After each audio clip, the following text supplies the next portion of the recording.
Whoa, dude, accelerationism. It's like, are we accelerating or is it the universe? Or maybe just capitalism on a cosmic sugar rush. You're hitting a certain vibe there.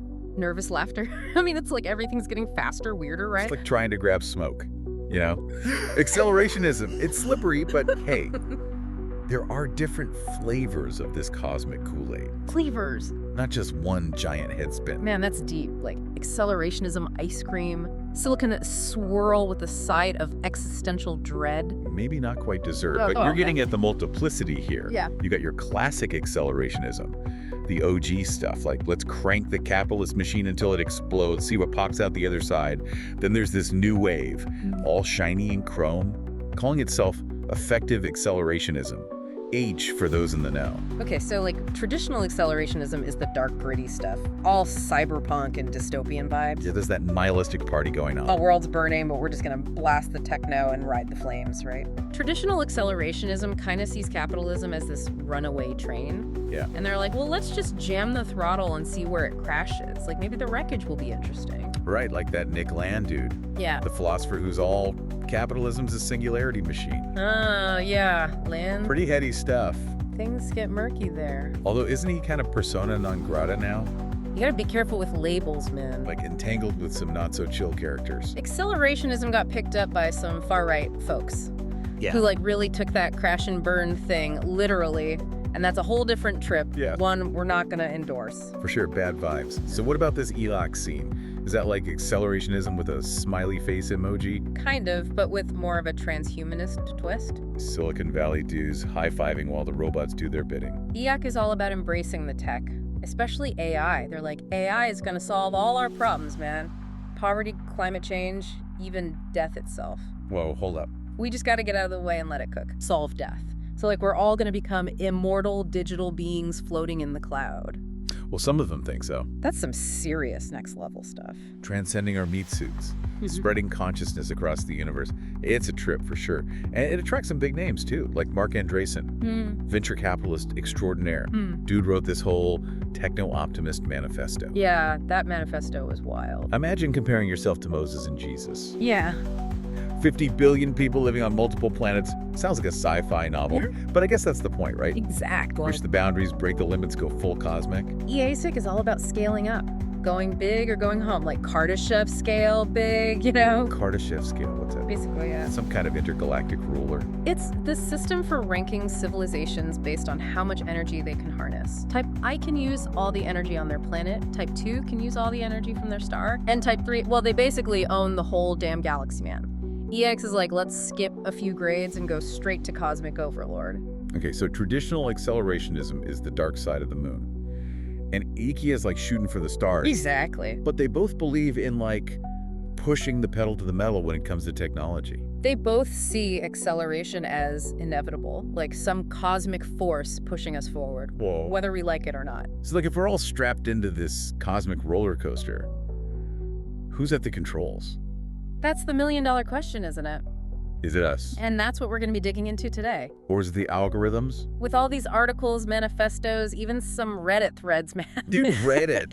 You sure we're not going to get lost in some black hole of memes and conspiracy theories? Relax. I got the good stuff. We're going to trace the history of this whole accelerationism thing, from its philosophical roots to the current debates. We'll look at the key players, the arguments, the hype, the fear. All right, I'm ready to get my mind blown. All of it. Just pass the Doritos and let's do this. All right, let's unpack this EAC deck thing a little more. You mentioned Silicon Valley, and yeah, that's where a lot of this techno-optimism is brewing. Like Mark Andreessen and his techno-optimist manifesto, dude's comparing himself to biblical figures, talking about 50 billion people living on multiple planets. Yeah, that manifesto was a trip. It's wild. Like, is he serious? 50 billion people. That's like 7 times the current population of Earth.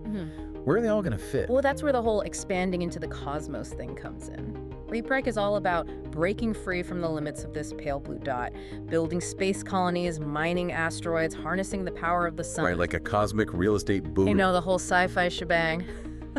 But like, isn't that kind of resource intensive? What about like the environment? And wouldn't that require some insane level of technology? That's where the critics get all riled up. They say EEC is naive, that it ignores the potential downsides of unfettered technological growth, resource depletion, environmental damage, social inequality.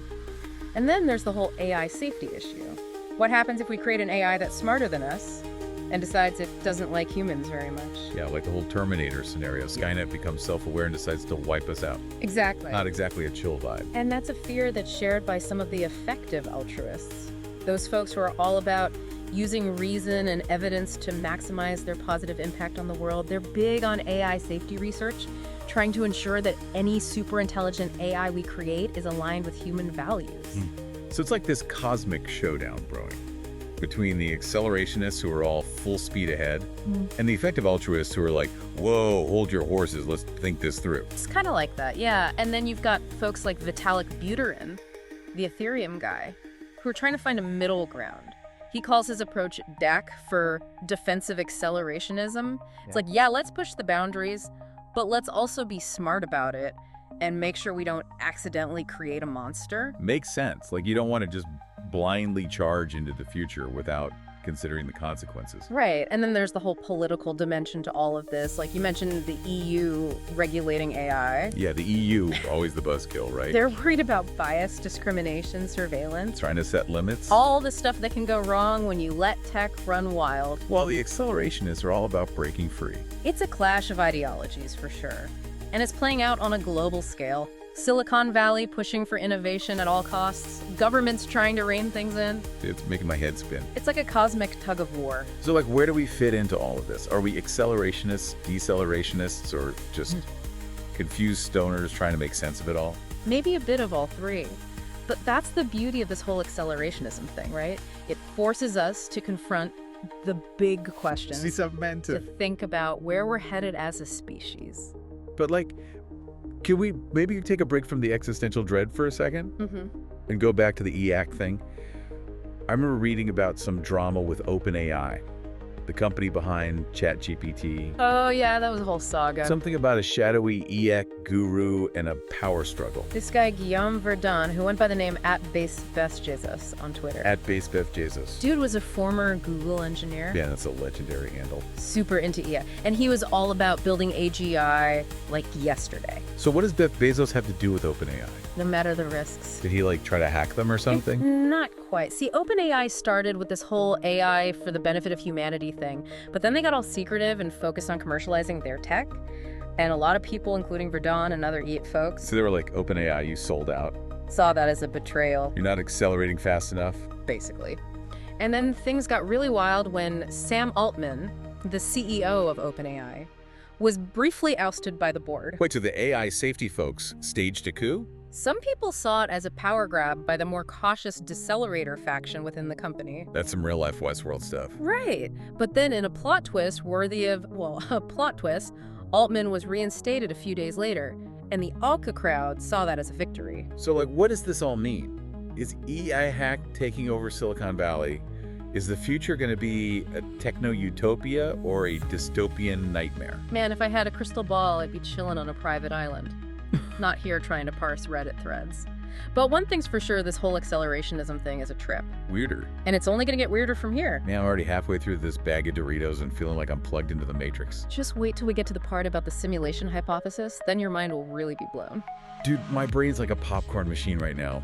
Kernels of thought popping off in every direction. It's like, are we really in control of any of this? You're getting into some deep existential waters there. Or are we just along for the ride? Man, Free will, destiny, algorithms. it's a head scratcher. It's all a cosmic blur, man. Technology's accelerating faster than ever. AI, biotech, nanotech, it's all happening so fast. Right. It's hard to even wrap your head around it. And like, some people are stoked about it. Those EA beat folks, they're all gung-ho for the future. Building their space colonies. Yeah. Uploading their minds to the cloud. But what about the rest of us? It's a valid question. What if we're not ready for this cosmic upgrade? Not everyone's down with this whole techno-utopian vision. Some people are worried about the potential downsides, job displacement, economic inequality, the erosion of privacy. And then there's the whole existential risk thing. Yeah, the whole Terminator scenario. What happens if AI becomes so intelligent? Should machines turning on their creators? And it decides humans are obsolete. Classic sci-fi trope. But like, what if it's not all doom and gloom? What if AI actually turns out to be benevolent? It's possible, right? Like, maybe they'll help us solve climate change. Some folks believe that AI could be the key to solving some of humanity's biggest challenges. Cure diseases, make the world a better place. And they see the emergence of superintelligent AI as a kind of evolutionary leap, That's wild. a chance for us to transcend our limitations Like from Homo sapiens to Homo Deus. and become something more. But what if we're not ready for that kind of transformation? What if it fries our circuits? That's a concern for sure, and it's something that philosophers, ethicists, and even science fiction writers are grappling with. How do we ensure that AI is aligned with human values? How do we prevent it from becoming a threat to our existence? Man, it's like we're playing with fire. But we don't know if it's going to keep us warm or burn the whole house down. That's a pretty apt analogy, and it's why it's so crucial to have these Should we be writing to our elected officials? and trying to steer things in a direction that's beneficial to humanity. Should we just smoke more weed and hope for the best? Well, I'm not sure about the weed part, although it can definitely make these conversations more interesting. But seriously, it's important to stay informed, to engage in these debates, and to support organizations working on AI safety and responsible innovation. Right. Because the future isn't set in stone. It's something we're creating right now. With every choice we make, every line of code we write, every thought we have. And the choices we make today will shape the world of tomorrow. So it's crucial to choose wisely, Deep, man, deep. to think about the long-term consequences of our actions, So are we accelerationists, decelerationists? and to strive for a future that's both technologically advanced and ethically sound. Or just dudes on a cosmic journey, Maybe a bit of all three. trying to figure out where the hell we're going. But one thing's for sure, the future is uncertain, the possibilities are endless. And the only limit is our imagination. And maybe our tolerance for THC. Word, dude, word. So what's next? Who knows, man? Another deep dive. But one thing's for sure, Another existential crisis. the journey continues.